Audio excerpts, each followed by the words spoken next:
कहानी काला साया पार्ट 2। किशन कुछ क्षण में ही पसीने पसीने हो गया। इससे पहले कभी उसके साथ ऐसा कोई हादसा नहीं हुआ था। उसे समझ में नहीं आ रहा था कि वह क्या करे। वह बहुत घबरा गया था। उस लड़की ने कहा, डरो मत, मैं तुम्हें कुछ नहीं करूंगी। किशन को उसकी आवाज सुनने से ऐसा लगा जैसे सैकड़ों घंटियां बजने लगी हों। इतनी मीठी, इतनी प्यारी आवाज। किशन ने कहा, क्या बात कर सकती हो तुम? उस लड़की ने कहा, हाँ मैं कर सकती हूँ। किशन ने कहा, तुम इस अवस्था में क्यों हो, मुझे बताओ। उस लड़की ने कहा, क्या करोगे जानकर? तुम कुछ नहीं कर सकते हो मेरे लिए। किशन ने कहा, अगर मेरे बस में होगा तो मैं जरूर करूँगा। तुम्हारा नाम क्या है? उस लड़की की आंखों से आंसू आ गए। उसने कहा, मेरा नाम रेखा है। किशन ने कहा, और मेरा नाम किशन है। मैं यहाँ पढ़ाई करने के लिए आया हूँ। रेखा बोली, जानती हूँ। किशन बोला, अगर तुम यहाँ तक आ सकती थी तो तुम कभी इससे पहले यहाँ तक क्यों नहीं आई? किशन ने पूछा। रेखा ने बोला, आई थी कई बार, तब तुम डर जाते मुझे अपने सामने देखकर। किशन ने कहा, मैं जानना चाहता हूँ, बहुत दिनों से जानना चाहता हूँ, तुम क्यों इस अवस्था में हो और तुम कौन हो? रेखा बोली, और मैं भी बताना चाहती थी कि मैं कौन हूँ और इस अवस्था में क्यों हूँ, लेकिन कोई जानना नहीं चाहता था। मैंने देखा तुम उत्सुक हो, इसलिए मैं कई बार यहाँ आई, लेकिन कभी तुम्हारे सामने नहीं आई, क्योंकि मुझे डर था कि तुम मुझे इस अवस्था में देखकर कहीं डर ना जाओ। लेकिन अभी तुम्हारी बातें सुनकर मुझसे रहा नहीं गया, इसलिए मैंने सोचा कि शायद तुम मानसिक रूप से तैयार हो मुझे सुनने के लिए, इसलिए मैं तुम्हारे सामने आई हूँ। आराम से बैठकर बात करो, डरो मत। किशन ने कहा, तुम भी बैठ जाओ। रेखा धीरे धीरे रेलिंग की तरफ आई। ऐसा लगा जैसे तैर रही हो। रेलिंग की तरफ आई और बैठ गई, घुटनों पर सर रखकर। उसके बाल एक तरफ बिखर के लटक गए। इस अवस्था में रेखा को देखकर किशन थोड़ा डर गया। उसने रेखा से कहा, तुम ऐसे मत बैठो, मुझे डर लग रहा है। सीधे होकर नॉर्मल ढंग से बैठ गई और बोली, डरो मत, क्या जानना चाहते हो? किशन ने कहा, तुम कौन हो? रेखा बोली, मेरा नाम रेखा है। मैं शहर आई थी पढ़ाई करने के लिए।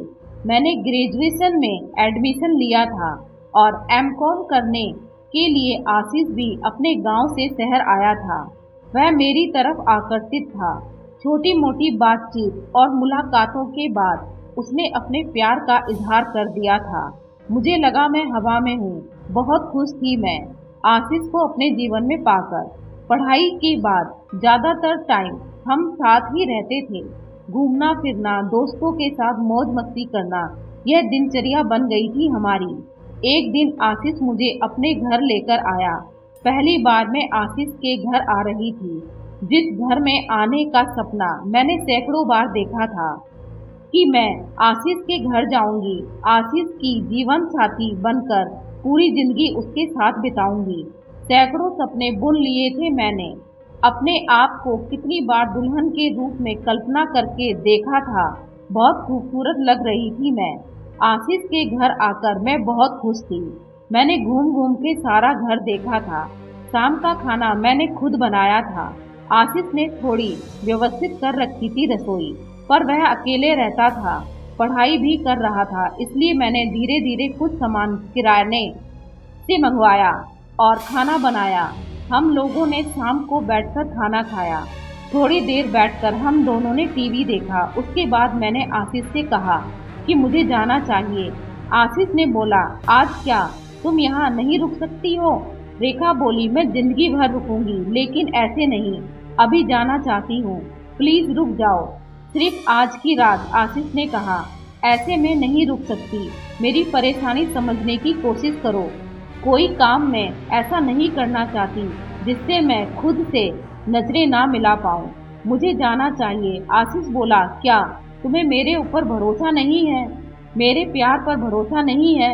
अपनी दोस्ती पर भरोसा नहीं है? रेखा बोली, खुद से ज्यादा भरोसा है, लेकिन मुझे खुद पर भरोसा नहीं है। मैं नहीं रुक पाऊंगी, आशीष मुझे जाने दो। आशीष मेरे करीब आ चुका था। उसने मेरे दोनों कंधों पर अपने दोनों हाथ रखे और मुझे हिलाकर कहा, मेरी आंखों में देखो रेखा, क्या तुम्हें अभी भी मुझ पर भरोसा नहीं? रेखा बोली। मैं उसकी आंखों में डूब सी गई थी।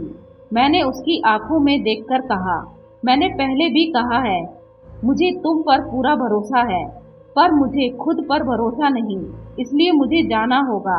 आशीष ने अपनी बाहें फैला दी और मैं उसमें समा गई। आशीष ने मेरे सर पर हाथ फेरा था और उसने मुझे कसकर सीने से लगा लिया। मैंने आशीष को बोला, आशीष मुझे जाने दो, प्लीज प्लीज मुझे जाने दो। मैं रुकना चाहती हूँ, जिंदगी भर तुम्हारे साथ ही जीना चाहती हूँ। इस घर में, इस घर को सजाऊंगी, बहुत अच्छे से संवारूंगी, लेकिन आज नहीं, आज मुझे जाने दो। आशीष बोला, ठीक है चली जाना, बस 2 मिनट और। मैं उसके सीने से लगी खड़ी रही, खुद की सांसों को सुन रही थी, उसकी धड़कनों को महसूस कर रही थी। तभी दरवाजे पर दस्तक हुई। आशीष मुझे वहीं छोड़कर दरवाजे की तरफ आया और फिर थोड़ी देर बाद भागता हुआ मेरी तरफ आया। आशीष ने कहा, तुम्हें छुपना होगा, मेरे गांव से कुछ लोग आए हुए हैं, वह थोड़ी देर में चले जाएंगे, तब तक तुम इस जगह पर छुप जाओ। उसने मुझे अंदर वाले कमरे में रखी अलमारी में छुपने के लिए कहा। उसने मुझे अंदर करके दरवाजा बंद कर दिया और वह बाहर चला गया। मैं अंदर से होने वाली सारी बातें सुन रही थी। मैंने सुना उसके भाई आए थे, साथ में आशीष की बीवी भी। शेष भाग अगली वीडियो में सुनिए कि रेखा के साथ आगे क्या हुआ। क्या रेखा के बारे में आशीष के गांव वालों और उसकी पत्नी को पता चला? और अगर पता चला तो रेखा के साथ क्या होगा? क्या आशीष की पत्नी आशीष को स्वीकार करेगी या नहीं? या रेखा के साथ होगा कुछ ऐसा जो रेखा ने कभी सोचा भी नहीं था? इन सब प्रश्नों के जवाब जानने के लिए सुनिए इस कहानी का तीसरा और अंतिम भाग जल्द ही। वीडियो पसंद आई हो तो वीडियो को लाइक करें।